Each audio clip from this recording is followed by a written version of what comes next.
pha leng zong zi nga imoi pha leng zong zi nga an he pha chat na pun na uma a che ros pa meu po ikyanga an chul movie ken angai lo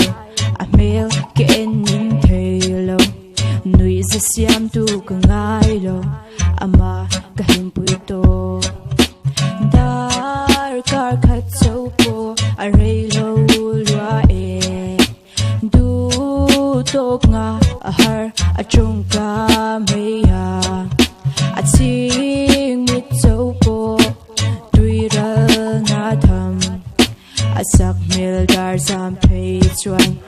tui ra na pia lam ram min khen ti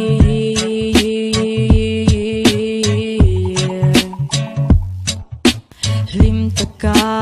nui tunin lim taka siam dunin nang len dar hun theng po in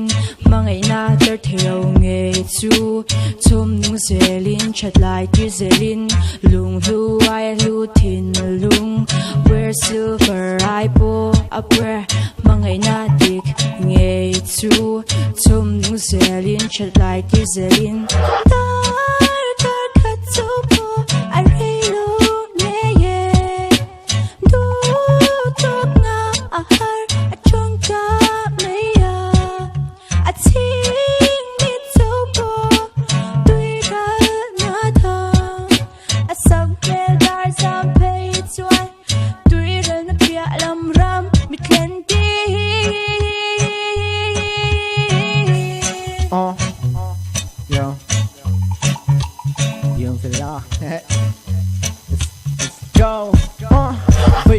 Africa nana sak mel moy kan puing kang reng ka don thelo ani lo chu ka ti reng chi ni tu na mol